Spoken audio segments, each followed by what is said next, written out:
Hello everyone, good morning to all of you. आज हम discuss करते हैं एसएससी सीजीएल मेंस एग्जाम की previous year English question paper को डिस्कस करते हैं। तो चलिए स्टार्ट करते हैं।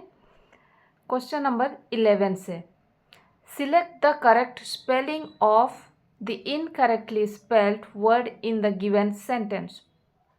सेंटेंस से all criminal attitudes must be nipped at the bird. यहाँ पे स्पेलिंग गलत है निफ्ट की, डबल पी होना चाहिए, NIPPED, निफ्ट मतलब जल्दी जल्दी करना। तो ऑप्शन नंबर 2 में है निफ्ट। चलिए आगे बढ़ते हैं।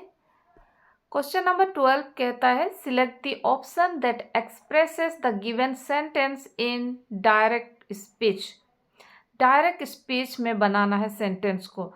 इस सेंटेंस में दिया हुआ है इनडायरेक्ट में। डायरेक्ट का पहचान क्या होता है? कोमा देना है, दैट को रिमूव करना है। The teacher informed. First option में सिंपल प्रेजेंट दिया हुआ है, सिंपल प्रेजेंट का कोई सेंस नहीं है। यहाँ 3 में भी है। 2 और 4 को चेक करते हैं। 2 नंबर में है the teacher inform the exam was. यहाँ पे हेड लिखा हुआ है, हेड का प्रेजेंट करेंगे हैज़, तो यहाँ पे वॉज लिखा हुआ है, ये भी गलत हो गया। 4 में देखते हैं the teacher inform the exam has been postpone, तो option number 4 is correct. Next 13 में है sentences of a paragraph are given below in jumble order, arrange the sentences in the correct order to form a meaningful and coherent paragraph. Option से ही check करते हैं। D से देखते हैं। D से इसका साइकोथेरेपिस्ट एम लिखा हुआ है, डायरेक्ट एम पे नहीं जाते हैं, तो इसका भी एलिमिनेट करते हैं। ई में है इनएडिक्वेट मैरिटल ऑक्यूपेशनल सोशल, ये तो एग्जाम्पल दिया हुआ है, इससे भी नहीं कर सकते हैं। 3 में देखते हैं ए से psychotherapy is a voluntary relationship between the one seeking treatment और the client and the one who treats और द थेरेपिस्ट। ठीक है, इसके बाद जाते हैं इसका पर्पोज पे। सी में है the purpose of the relationship is to help the client to solve the psychological problems being faced by her और हिम। ठीक है, सी के बाद आता है बी में चेक करते हैं the relationship is conducive for building the trust of the client so that problems may be freely discussed. ठीक है, बी के बाद आता है डी में psychotherapist aim at changing the maladaptive behaviors, decreasing the sense of personal distress and helping the client to adapt better to her or his environment. Inadequate marital, occupational and social adjustment also requirement. किसी के बाद also आता है। ठीक है, तो option number 3 सही लग रहा है, ACBDE, option number 3। Next select the most appropriate option to fill in the blank. Rashid was not able to dash the pain after the accident. Accident के बाद दर्द को सह नहीं सकता है, तो टू वियर कौन सा स्पेलिंग सही होगी? BEAR, ऑप्शन नंबर 3 में है beer. Rashid was not able to bear the pain after the accident. Next, select the option that expresses the given sentence in passive voice. Passive voice में बनाना है। Did you hear that noise?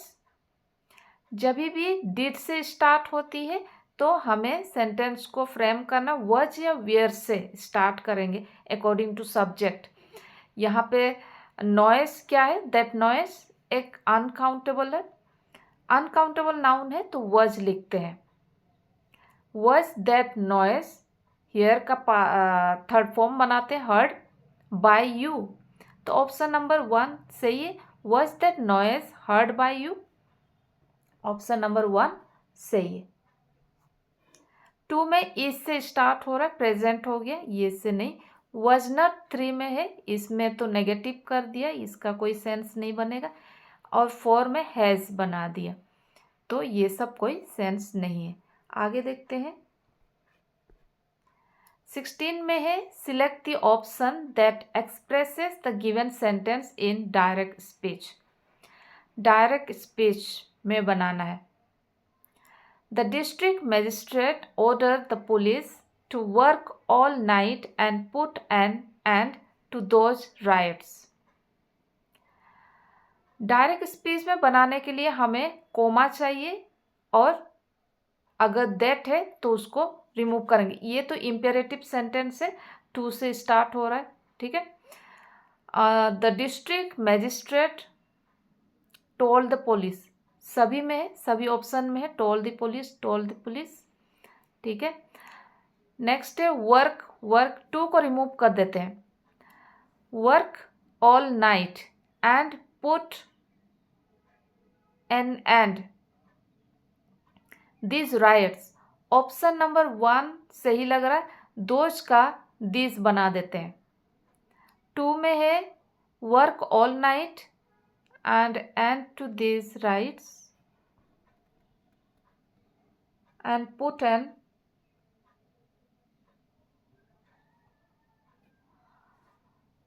One में 1 गलत हो जाएगा क्योंकि इसमें फिर 2 का दे, पुट टू एंड नहीं, ऑप्शन नंबर 1 जो है गलत है। 2 में है the district magistrate told the police work all night and put an end to these riots, option number 2 सही है। 3 में यहाँ पे देयर लिख दिया, देयर का कोई सेंस नहीं है। और 4 में है to put,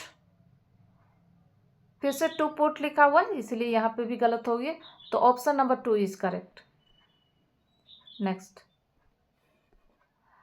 select the most appropriate meaning of the underline idiom.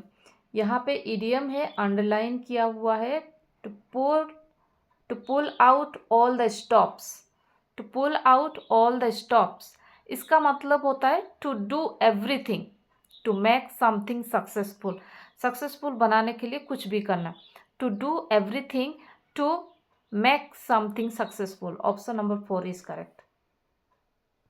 Next, select the option that expresses the given sentence in passive voice. Passive voice में बनाना है।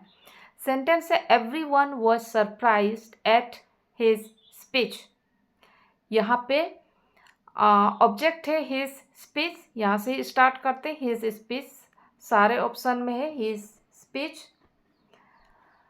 जो सेंटेंस में वॉज है, वॉज को रिमूव कर देते हैं, सिंपल पास्ट बनाते हैं, हिज स्पीच सरप्राइज। 2 में सरप्राइज है, गलत हो गया। वॉज सरप्राइजिंग लिखा हुआ, आईएनजी का कोई मतलब नहीं क्योंकि पैसिव वॉइस में हमेशा हम V3 लगाते हैं मेन वर्ब को, तो आईएनजी का कोई सेंस नहीं है। 4 में ही स्पीच इज कर दिया, ये तो प्रेजेंट टेंस, प्रेजेंट कंटिन्यूअस कर दिया, ये भी गलत हो गया। ऑप्शन नंबर 2 में है, सॉरी 1 में है हिज स्पीच सरप्राइज्ड एवरीवन, तो option number 1 is correct. Next, complete the dialogue for person B using the correct idiom। यहाँ डायलॉग हो रही A और B की। पर्सन A कहता है I am so nervous, I don't think I should make the speech tomorrow. Person B, no you are just getting cold feet, cold feet हो जाएगी, you have prepare for this, called fit, option number 2। Next, select the most appropriate option to fill in the blank luck does not always favor us, so we must always defend.